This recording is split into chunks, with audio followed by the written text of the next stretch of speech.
I remember as a young child, a group of geologists came through to do some research. One of the geologists was poking around the sand when all of a sudden, he fell straight on his back. We rushed to see what had happened. When we arrived, his body was still. He had died instantly. Something moved through the sand around where his rod stood.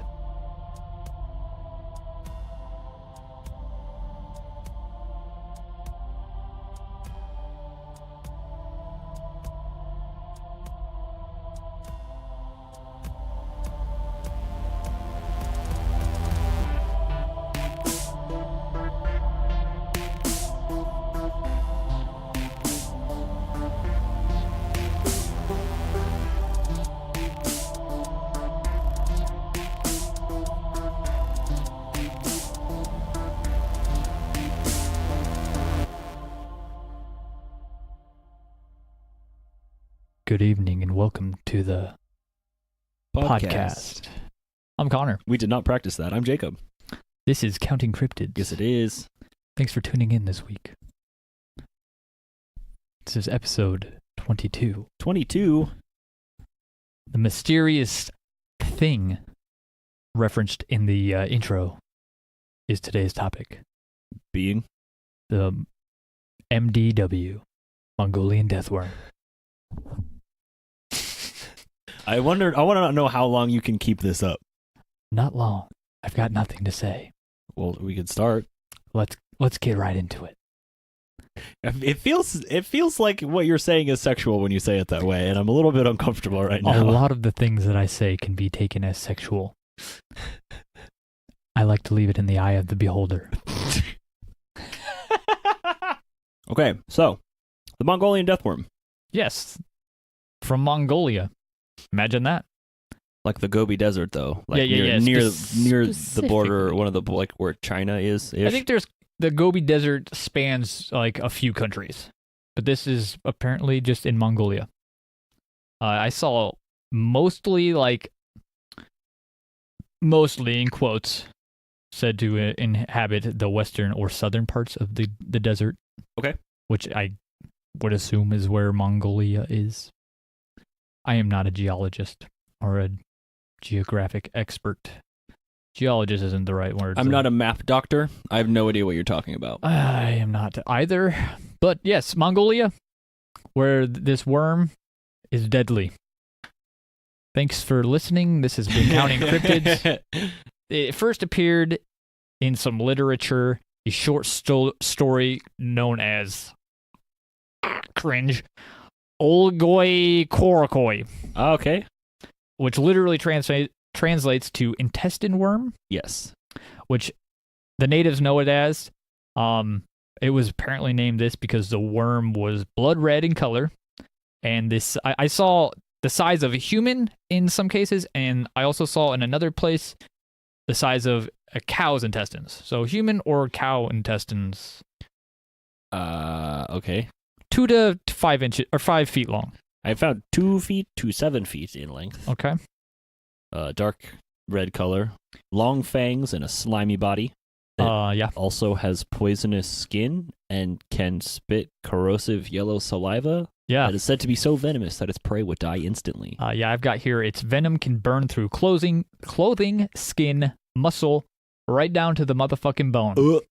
So if you come in contact with this poison and it doesn't kill you, it will probably eventually kill you because you get very sick. Like long-term illness with exposure to it. Your skin turns radioactive a little jaundicey. Okay.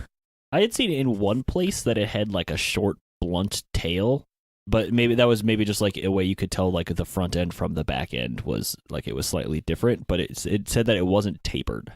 Yeah, let me read this quote I've got here from the Mongolian Prime Minister in 1922, Damdin Zabar. Is that his name? That's his name. Okay. Shaped like a sausage, about 2 feet long, has no head nor legs, and it is so poisonous that merely to touch it means instant death. It lives in the most desolate parts of the Gobi Desert.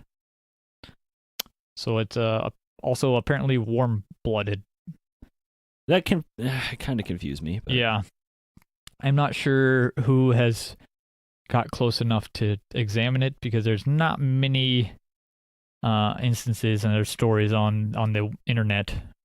Obviously, we're not in Mongolia, so we can't talk to the natives, but I really only found one, which is actually what the intro quote is based off of. Okay, yeah. I wrote it myself from the story. Thank you. Applause. Thank you. I will be here for the next hour and a half. Perfect. It won't be that long, but yeah. I had seen like camels are typically like that, and people would be.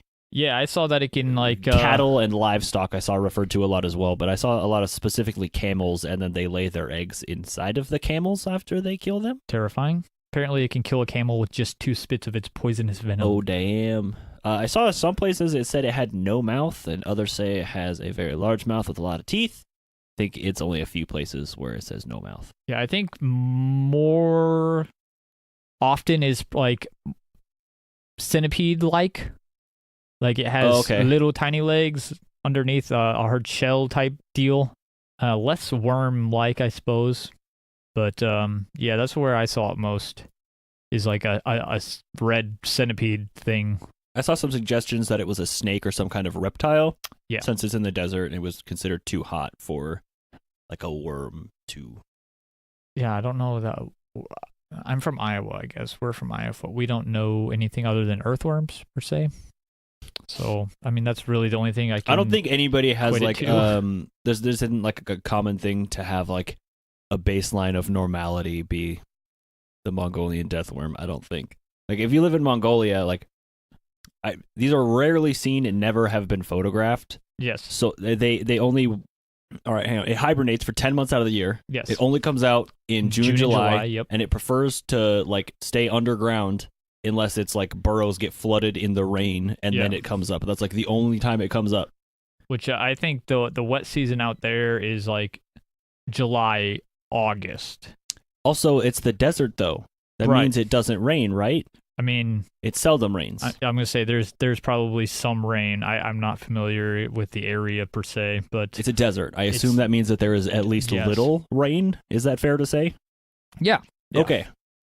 I mean, if you get some rain over the course of 2 months a year, I would say that's pretty sparse. I'm not going to say it's like freaking downpour for like 2 months straight. And it has to be like a lot of rain, and when it is physically raining is when it is saying that this thing would surface. Also, something to do with the color yellow attracting it? Yeah. You said that earlier when we were researching. Yeah. I think that's interesting. It's like a bull, but yellow. It's like it's really pissed off when it sees yellow. I don't think bulls actually see the red. I don't think it has anything to do with the color. I think it's the motion of the like flag. Most commonly, I would say that it's a common trope that people think that is associated with, 100%. Seen in every Looney Tunes since the early days. Yeah, right. So they can. I mean, I think we said we can spit this venomous shit.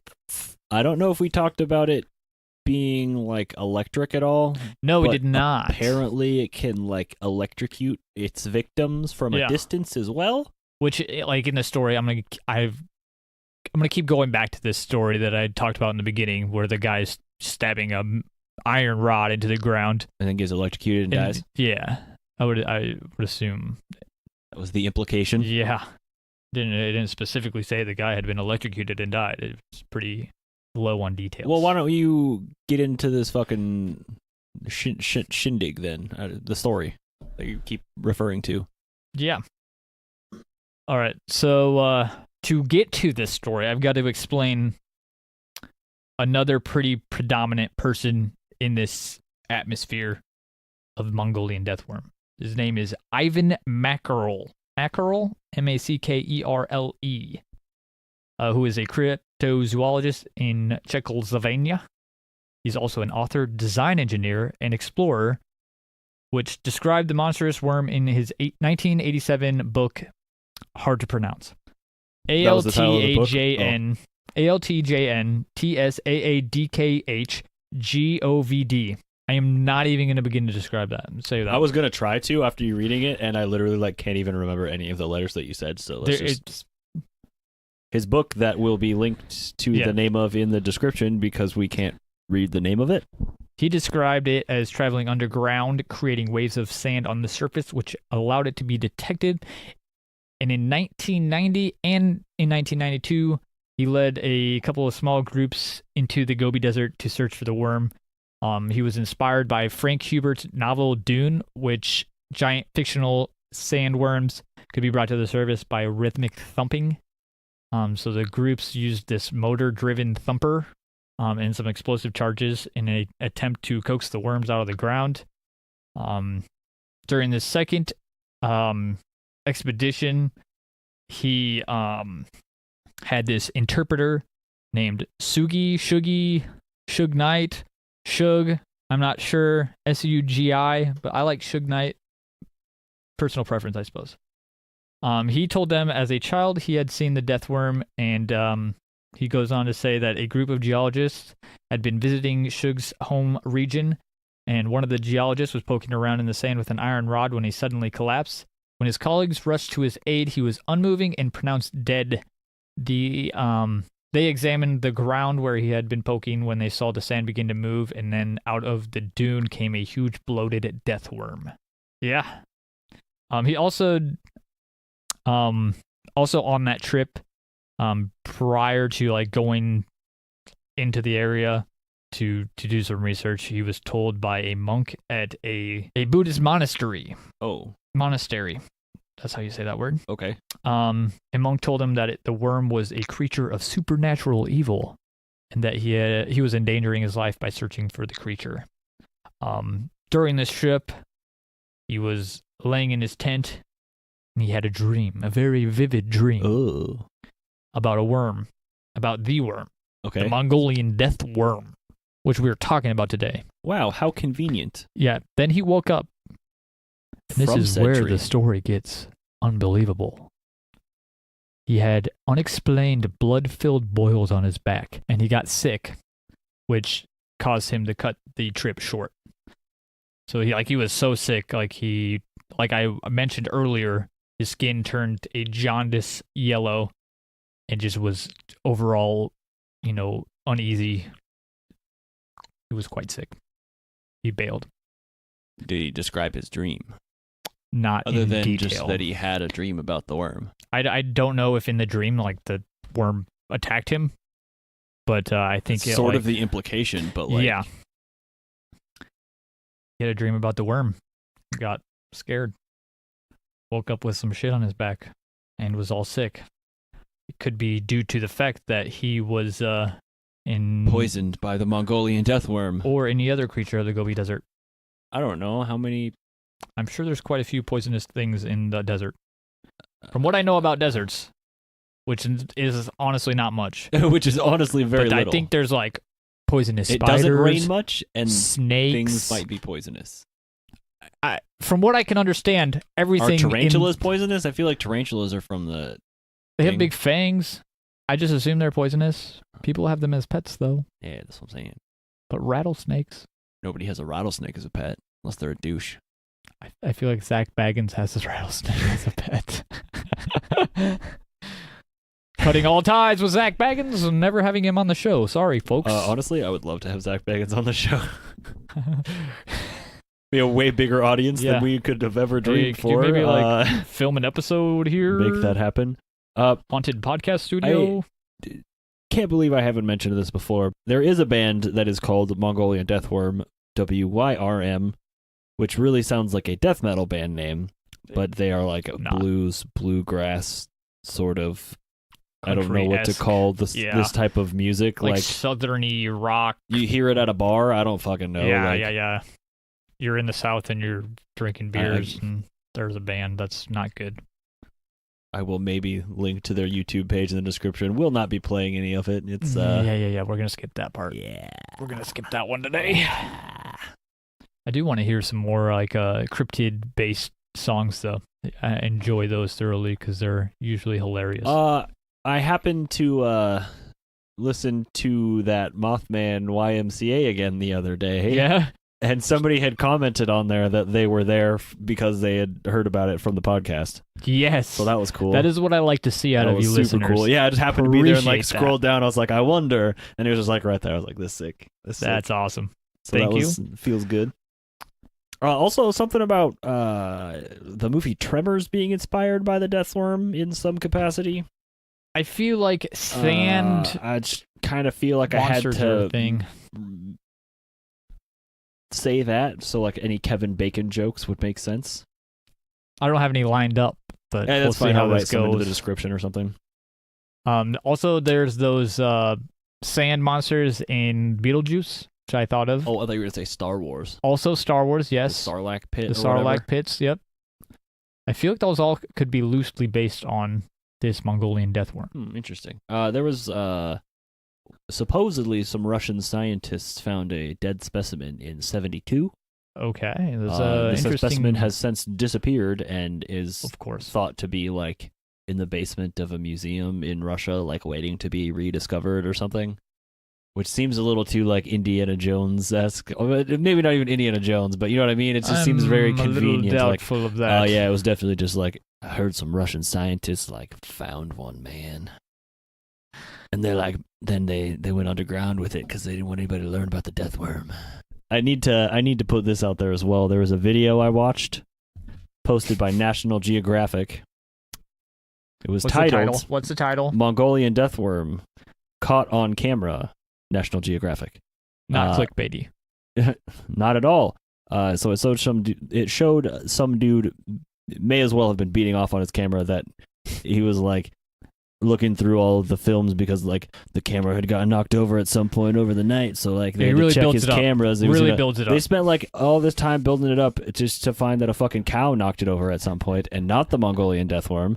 Where is the cow's intestines hanging out by chance? No, they were not. Also, they posted a bunch of like really poorly photoshopped images of it that didn't like mention that they were from the TV show, like trying to like from dramatizations. You know what I mean? They were trying to show like. Yeah. But they just posted the pictures on there and tagged it as Mongolian death worm. So I just want to fucking. There's no mention of that being as fake as fuck. So I just wanted to publicly shame them for those two things. I believe I also saw Animal Planet posted. So I didn't watch the video, but I think that they did a a documentary, like similar to they did with mermaids, where they made it sound like that mermaid Bodies found. Found. Yeah. But they did that with the Mongolian death worm as well. I hate that shit, man. Just you're supposed to be an educational channel, and you're just putting out. It sells and it's shit. interesting. Like I've been down that. Like when that mermaid one came out, like it fucking had me shit, too, man. dude. Oh, when I shit. watched that in 2010 or whatever it was, it fucking had me. And they like twist real professionals' words. They have yes, exactly. Or they like use things out of context, or like you say this person is a doctor and they're technically a doctor, but like a doctor, they're like a chiropractor. Yeah. And we're talking about something completely different. You know what I mean? Like Right. they're not an expert in that field. You just it's that kind of shit. It's just like come on. Yeah. That's media for you. Yeah. Come to Counting Cryptids for true facts that are totally true and not made up on the internet. It's most of it's all real. Everything is real. Everything you know and love is real.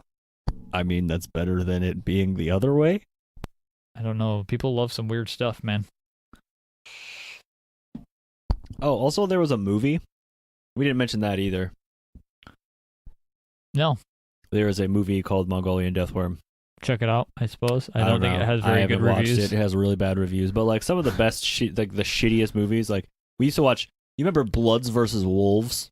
You remember how bad that fucking movie was? It showed a dude that was like turned into a werewolf, like lay down newspaper on his floor in the apartment and take a shit on the newspaper. But the shit was just like somebody scooped out a snack pack and like launched it onto the. It was bad, man. Dude. It was a real bad movie. It was like gang wars between. About that. It was a combination between like a gang war and the movie like Underworld. Yeah, thank you, sci-fi. It was a real specimen. Top class. Go find that one, please. Yes, and once you do, let us know what you thought. Actually, please do let us know if you do go watch it. Again, Bloods versus Wolves. I believe Bloods was with a Z. I will try to link to any information I can about that movie in the description. How did we even get a hold of that movie? Was it just on TV? No, we got it. We went and rented it. We just like looked for shitty movies when we went to Family Video or whatever. Back in Bloods the days. and Wolves have Z's. Bloods and Wolves. BLOODZ versus WOLVEZ. Check it out. 2006 horror B movie, 1 hour 24 minutes. This movie has been brought to you. IMDb rating 2.2 out of 10. That honestly is probably worse than Mongolian Death Worm. It is. Mongolian Death Worm was like 3.3. Maybe we should check it out. Maybe it's decent. Maybe it's sick. I love B-rated films. Is there C-rated films, or like those are just homemade movies? I think that's called indie films when they get any worse. Shots. Shots to all of our indie film listeners. I also want to say that this Ivan Mackerels guy, he did his 2 expeditions and then made a documentary which aired in 93 called The Sand Monster Mystery. Interesting. So if you can get a hold of that, it's probably not in your language. If you can get a hold of that with a translation, send it my way. I would watch it. He apparently has There's like not images and footage and data, so I would be very interested to see that because I have seen none of that. There's no photos, no nothing. There's like literally like there's no stories. This thing is. It's not even like second hand. It's like third and fourth hand. Third and fourth on things, but it's just like like he saw it. It's not even really anything specific. I heard from my father that his great grandfather had once seen something in the desert that was very strange and slightly resembled a worm, and somebody died. Yes. Speaking of, Dave Ferrier, who is a New Zealand TV entertainment reporter for TV3 News, took a shot with his own expedition in August 2009, so for 9 years ago. He came up empty-handed, like literally everyone else. So like we said, there's no photos, no videos, no nothing. But during his expedition, he spoke with locals, claiming to have seen the worm, like we had just said. No, just stories. Just like, he once saw the worm, man. But he said that the sightings peaked in the 1950s. Okay. So maybe not getting a lot of info on the sightings. Late to the party. Yeah. I was honestly surprised at the amount of information that I gathered, which was... I was as well, because there's really not a lot, and a lot of it is just like duplicate, and some of it is just like conflicting, where it's like, it has a tail. It's like, no, it doesn't have a tail. Also, you had said something to me earlier about it being compelling in the way that like an electric eel. Because they talk about it being like electric. So like a sand eel, which sounds... metal? Sexual in a weird way. I'll show you my sand eel. Hey, baby, you just want to see my sand eel? Super. I'd love to see it. Real quick, not a sponsor. Happened to stumble across this Etsy page, Mythic Articulations. Yes. Link in the description. They sell like cool shit. 3D printed like skeletons of cryptozoological creatures. So there's like the Loch Ness Monster, but there happened to be a Mongolian Death Worm skeleton. I will link to that one specifically in the description. Got some rad stuff on there. Again, not a sponsor, just thought it was super cool when I stumbled across it. So if you wanted to be a sponsor, let us know. Real quick, while we're on that sponsorship thing, I just want to give a shout out to a couple people's that support the show that have businesses. So these specifically too, if you've got something that you want us to plug, like I would be happy to like help you support your shit. 100%. Supporting our shit. Like, so Ashley at Cute Fluff and Stitch on Instagram and Facebook has cryptid stuffed animals and shit. Oh, dope, really? Yeah, they're pretty sick. Like the one I got is a jackalope right here. Will be a link to that in the description. Yep, and Connor sends that to me. Yeah, she's pretty active in the group. She might have been like one of the first people to listen. I believe she has a 5-star review on that Facebook page too. She definitely does. Also, Brandy over at Red Fox Ginger Studio does some fucking sick art. Oh, okay, yeah. We'll get more links in the description. I'll put like a little shout out section or something underneath the links or above the links or whatever, however I'm going to do that. Help those people out because they're fucking out there doing way more work than we're doing. Actually doing something. Yeah, no, that's cool. And I like that. But yeah, I appreciate them listening, interacting, supporting the show. So I mentioned earlier that there were some expeditions, quite a few, to go look for this. I talked about two of the bigger ones. Oh, are we going to talk about the infamous television program Destination Truth, which took part in their own expedition in 2006 and 2007. Can we always refer to it as that? The infamous television program, yes. Destination Truth. Yeah. Just whenever we say Destination Truth, we have to say that. Preface just it from with now, infamous television every program. single episodes from now. If we don't reference it for 4 episodes, we have to remember this now. Yep. I already forgot what it was. Program. The infamous television program. Destination Truth. So 2006 to 2007. During their episode on it, the crew spends a long, cold night chasing down shadows and looking into holes. It sounds like a lot of those episodes, but at the same time, like, I mean, it's cool that they're out doing stuff. Like, we talk a decent amount of shit, but like, doing. They're going places and actually looking for things, which would be cool as fuck to do, but also terrifying. Yeah. So, yeah, they say that there's like a dinosaur that lives out here. Let's go get like a little tent and just set up shop and see what we see. They were in a town in the desert that was deserted because of the worm.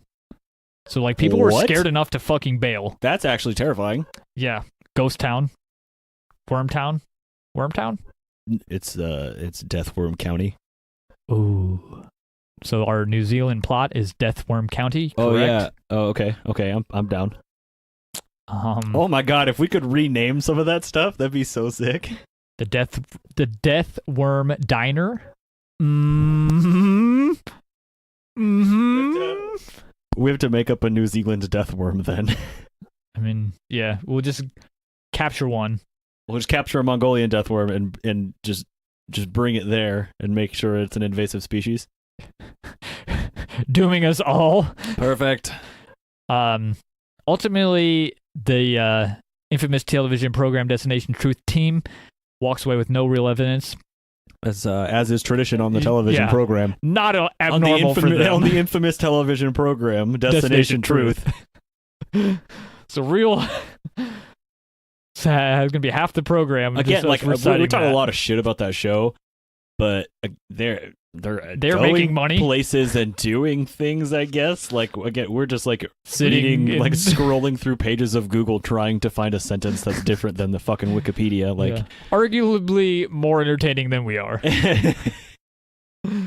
They definitely do more, I will say that. Yeah. They put more into it. Good job, infamous television program Destination Truth. Oh, Ivan Markle died. He did die in 2013, yes, yeah. I thought. Rest in peace. Thanks for doing the Lord's work. The Dark Lord's work. Death Worm Lord's work. The Death Worm's work. I got another one here. It's Richard Freeman. He's a 2005 expeditioner. He's also a zoological journalist. Zoological is really hard to say. Like, just throw it in any sentence. Good luck. Zoological. Also, I am stupid. So in his 2005 hunt for the worm, he again came back with nothing. Damn. So like we said, no photos, no video, no real evidence other than just like some fourth-hand stories. If you want to give us some money for an expedition, we will gladly go out there and like putz around the desert with a camera. Take pictures of holes. I would do that. Actually, I don't really have any desire to go to Mongolia. That doesn't sound all that fun. No. I think it's like... I'm not going to the desert, bro. I'm so white. I'm going to burn. Yeah, we are literally going to catch fire. You think? I would get sunburned on the plane ride there. I don't think you understand how white I really am. Yeah, I think the Gobi Desert is like record highs for heat. Yeah, fuck that. I'm gonna sit inside. So and play if somebody wants to go to the Mongolian, Gobi Desert, we will gladly plug your Kickstarter campaign on our podcast free of charge. We will gladly post your videos on our Facebook page. We're some real go-getters, Connor. Yep. So this expedition has been endorsed by the Counting Cryptids podcast. Endorsed. Freeman also thinks he concluded that the tales of the worm's powers had to be apocryphal. Oh, I don't know what that means. Yeah, and like you said earlier, he thought the reported sightings were likely to be a unknown species of worm, lizard, or amphicebana. I don't know what that means, but I think it's a legless lizard. Yes. Yeah. I thought it was a snake with legs, or it's a legless lizard. I don't really know. One of the two. They're the same. Fuck it. Yeah, they're the same thing. I don't care. Counting cryptids, they're the same thing. So we talked about it being like a snake or a reptile of some sort, but you had mentioned it being warm-blooded earlier. Yes. Which is not characteristic typically associated with snakes or reptiles. Yeah, they're cold-blooded as far as I know. All of them are. As far as I know, yeah. Think that they're... Because they go sun themselves like daily kind of thing. Yeah. Sit there with their fucking mouths open. Oh, wait, you have a lizard at home, don't you, He does Connor? that all the time. Cyrus, yeah. He really doesn't move much, which is great. He's my favorite pet. I mean, your cat's pretty loud. Yeah. That's why he's not my favorite pet. I get it. It's pretty chill lizard, Osiris is. It's pretty straightforward. I get it. Yeah. Mm-hmm. But I think that concludes pretty much most of the stories, if there are really any stories in that. There's really not. There's expeditions trying to verify stories, but nothing ever came up. There is really that crappy National Geographic videos. one we were talking about was from a TV series, Beast Hunter, hosted by Pat Spain. Okay, where are you at on the Mongolian Death Worm? I have Like a feeling of opinions? where you're at, but I just want to hear your words. Say some words, please. It seems apparently like it's a lot of people believe that it's real. And when I hear intestine worm, I think of an intestinal parasite. Yeah. Like a worm inside of you. Which is terrifying. Which honestly, to begin like with. you're talking about like things that make you turn yellow and kill you long term over time, or you know what I mean? That like it bites you, it has these poison that will kill you kind of thing. Like that does kind of seem like an intestinal worm. It has some of those similar characteristics as well. So I can see where that would be a fucking cat trying to open a door that she can't get into. But also, I could see where that would not be a cat trying to get in a door that she could get into. It's could there be some species of reptile or a snake or something that is slithering out there that is misidentified as being something? Because there's snakes that spit venom as well. You know what I mean? Like a lot of these characteristics aren't things that like don't already exist, if that makes sense. So it's, and I don't dislike the idea. I mean, there's been a number of sci-fi movies. We'll talk about Tremors or Tremors 2. So I'm sure there was a second one. Definitely. I know there was a second one. I don't remember if there was more than two. I only saw those more recently on TV, but I've heard of them. I don't think I've ever watched them. honestly, it could be a worse movie, but most of it Probably. is just like they're standing on a rock and trying to figure out how to get to another rock. So you know what I mean? It's kind of like Jaws, but okay, with really? sand, Yeah, exactly. sand Except Jaws. it's just the ground. It's like basically the whole movie is the floor is lava. If we're getting down to it, that sounds awesome. It's gonna be a young Kevin Bacon. Why isn't there a movie called They're The Floor is Lava? much larger than that because it would be a YouTube video. 5 feet is pretty big. 2 feet is nothing to like.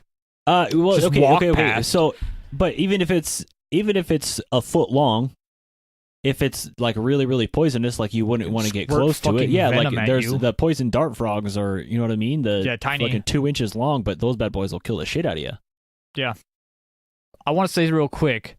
The Gobi Desert is 500,000 miles squared. Square There's miles? a lot. That's a lot of area for sure.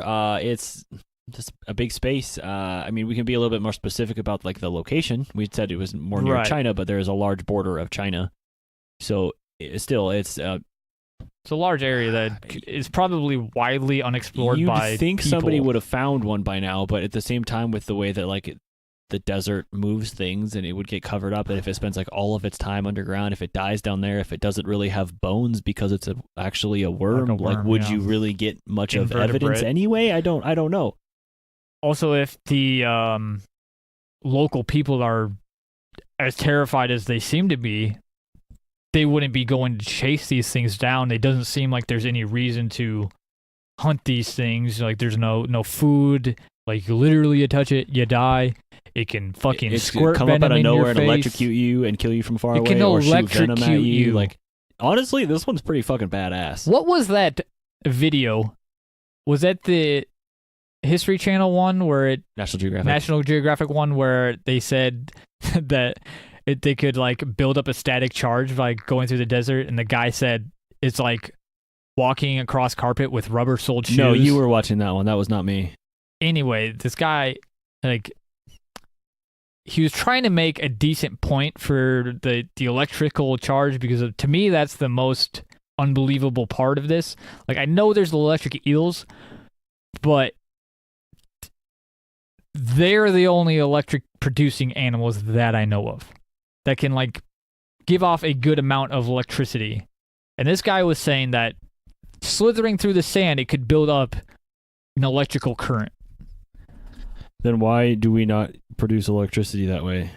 This guy said if you walk across the carpet with rubber-soled shoes, which is not how you do that. It's called bioelectrogenesis. Okay. How many animals in the world have I have a list of 5. 5, okay. That have a deadly. Deadly to what? Humans? I don't know. It says deadly. Can electric eel kill a human? Black ghost knife fish. I actually used to have a knife fish in the aquarium. Okay. Electric rays, northern stargazer, electric catfish, electric eel. Water. All of them water. I find it very highly unlikely that there is a creature on dry land, very dry land, that produces electricity.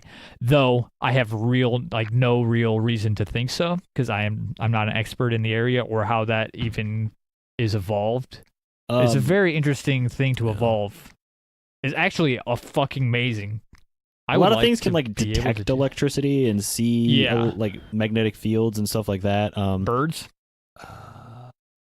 So geckos actually use electrostatic forces to help hold onto things. Wait, what? Geckos are able to climb smooth surfaces. In part to the electrostatic forces on the gecko's toe pads. The difference in charge between its feet and the surface he's climbing up helps him stay anchored to the wall. That might be the most mind-blowing thing we've said on this podcast so far. Not just this episode, the entire 22 episodes. I learned one thing. We learned more than one, but right now that's all you got. That's the only thing, I don't know, that's factually true, maybe? I'm sure we've talked about other factual things. 100%. I'm really discrediting the podcast in this episode. That's fine. The name is not much to be besmirched, so... Besmirched. We never, as far as I know, we've never said that we are an accurate, factual podcast. I think one time I said self-proclaimed scientists in an episode description. Yes, very much points because that we say that we're not scientists. We used to say that on like every fucking episode. I am not a scientist. Maybe been a minute now, but we've strayed from our old ways. All right, so we're done with the podcast. You asked me what I felt about it.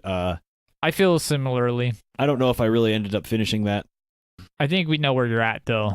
I don't want to like be insensitive of like cultural beliefs sort of thing, but at the same time, like I would not put much stock in there being a physical 8-foot worm that is so poisonous. If you touch it, you die. If it spits venom on you, you die. If somehow you don't, you'll die within like a certain period of time, and it is also like electric. Like I think the combination of all of these all things, of that is so unbelievable. Yes, that is kind of it's.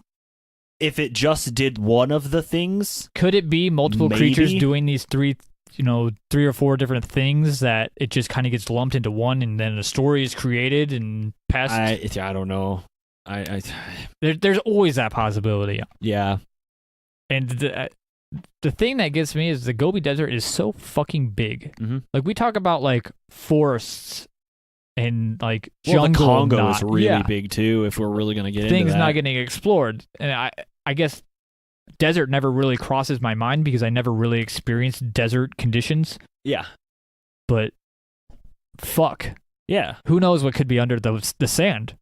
Well, and the sand shifts all the time too, so things easily go further down in and there if they're not, or yeah, especially if it's moving through the sand. I really like the idea of like the waves in the sand as it's going. Yeah, that is very classic imagery. Definitely. I like this one actually. I really do too. It's going to be difficult for this 1v1 that we have to get into now, though, because it's Slenderman, yeah? Slenderman is a supernatural being, and this is very much physical. More of a physical, yeah. This one is like OP as fuck, though. Like, this one seems kind of overpowered because of all of its abilities. Yeah, it can shock you. It can shoot you in the face. It has with distance, venom. And also if you touch it, you die. So you literally it doesn't. I don't think anything. it like really has a brain. So I don't think the Slenderman's like brainwashing stuff. I mean, I feel like you're saying worms don't have brains, and I find that slightly offensive. Oh, could you think you? Oh no, never mind. I was saying, do you think you could cut it in half and then it would be two worms? But if it has a definitive like head and, you know what I mean, like how a worm would. Worms have definitive heads and tails. But if you break a worm in half, both ends do stuff. Yeah. Because they have like multiple hearts spread throughout their body. Who's to say that this Mongolian Death Worm doesn't have 2 hearts or 3 So you're hearts? telling me if you cut a Mongolian Death Worm in half, lengthwise or not lengthwise, it would. Not like if you cut it straight down the middle in half. Like if you cut it in half the other way, then it would still be alive. So it's like if you cut its head off, its head would still chase you. So you have to like smush it. I don't see why not. I like the idea of like a flamethrower against a worm. Yeah, that's a good call. Also, I think if you just drown it, that seems to work with earthworms. Interesting. Just feed it to a shark. The shark might die. You could use it as bait. Oh, you'd have to touch it to do that. Do you think it would taint the water? Like, okay, yeah, like probably. It would definitely taint the water, Connor. This is actually OP. I think it is. Like, I don't. Did we mention in the podcast, or was this like beforehand? Where, I mean, no, we talked about how it was like more centipede-like. Yeah, I think we touched about that. Yeah. I mean, there are definitely it has depictions. some legs in the depictions typically. There'll be a couple of images I linked to in this one as well that aren't like a photograph of it. It's just like artistic There's no photographs. Representations. Yeah. Renditions. I don't know the word I'm looking for. Representations. Sure, fine, any of the above. Who do you think would win? I don't know if I got off the fence. I think the worm is OP. Like, I think it's. I'm giving it to the worm because it has all these things, but it may not be effective against. Yeah. But also, the Slender Man isn't going to be able to do anything to the. Like, but could the Slender Man just like step on it and squish it? Is the Slender Man a physical being? I guess if it's 7 feet tall, and so is Slender Man. I don't know. This is a tricky one. You know what? I'm gonna go with worm because of electricity. Electricity. I was just thinking. Ghosts seem to be affected by electricity. I really don't like having to like make this decision every 2 weeks. Why did it's we a lot do more this? difficult. Like, I like it sometimes, but sometimes it's a lot more difficult to put my name as like, and you know what I mean? It's in like this camp. Yeah, Slenderman is like terrifying, and now it's like this fucking worm is scarier than that man that kidnaps people, I think. Yeah, it's really hard when it's like a physical and a non-physical entity against each other. It's definitely a tough one. But why don't you, listener, go over to social media and answer that very same question for us on our polls, Facebook and Twitter. We'll have links to those in the description. Facebook / Counting Cryptids. Twitter.com / Count Cryptid. Instagram.com / Counting Cryptids. It's, yeah, you know. I mean, and the links to everything's in the description as well. If you really want to email us about what your picks are, yeah, do that too. We've talked about that as well. Not opposed. Do not care. Do it. Yeah, so go answer those polls. We did the same thing last episode, which we talked about the Slenderman, and the previous episode, Shadow People. And here's what you guys thought.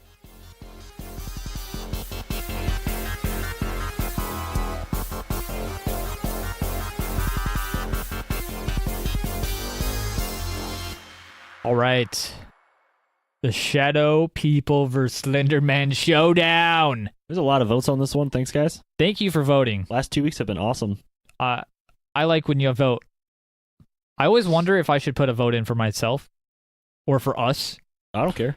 Not going It doesn't matter to me. I think we were on the Slenderman side of this one. I do believe we were as well. Let's see how the listeners stacked up. Twitter, 25% Slenderman. Really? 75% Shadow People? Yeah. Damn, okay. Big chunk Shadow People over there. All right. And I know there was more votes on Facebook. What was deciding? What was Facebook? On Facebook, it was much closer. A lot of votes. the Facebook community is honestly where it's at. Like, we might get quite a few votes on Twitter. I'm able to interact better with people on Facebook. So, Facebook group, appreciate you. If you're not on that group, check out the Counting Cryptids FB group. There might be a way you can link to that. It may require all the technology we possess, but if there's a way that you can link to that, we will link to figure that out. Dude, there's definitely a way to link to that. You'll have to be added by me. If you're listening and you're a part of that group, I believe you can also add people, invite people. So feel fucking free to do that. I just prefer that they listen to the show. So getting back to my results on Facebook, 55% Slenderman. 55% Slenderman? Yeah.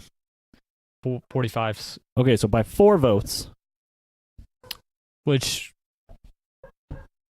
It was Shadow People. Small margin. It was Shadow People. Yes, it was Shadow People. Interesting. I believe we were on the side of Slenderman. Yeah. Even if you had our 2 votes. Still and if they both counted as 2 votes, it would still be tied. Clearly, our votes count as 2 votes, Jacob. They don't. They're probably like negative They're votes. They're actually like 0. Fucking idiots. I think we count as 1 vote together, collectively. Just collectively, the podcast gets 1 vote. Yeah. And if we both disagree... That's just like the power to overturn a tie, I think, is all that would really be. If we disagree... Yeah, exactly. If we disagree, then no points given. I think that's fucking it for the podcast then, man. Yeah. We have some stuff coming down the line that's going to be cool, like another guest maybe in the works right now. I purchased another mic.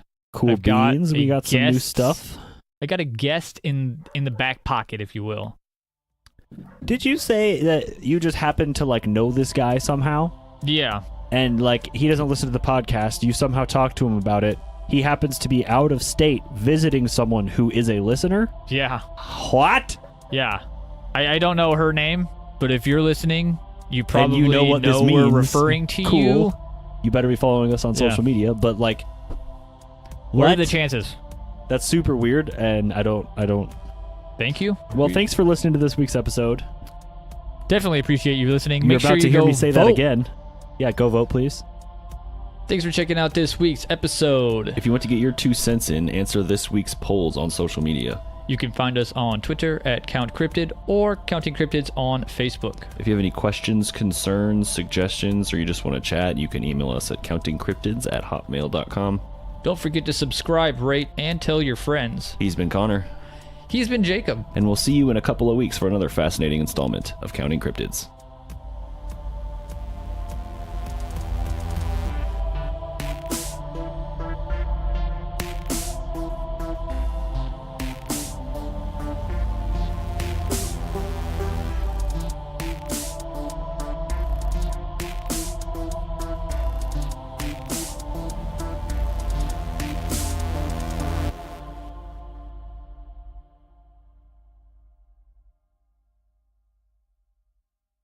I like to leave it in the eye of the beholder.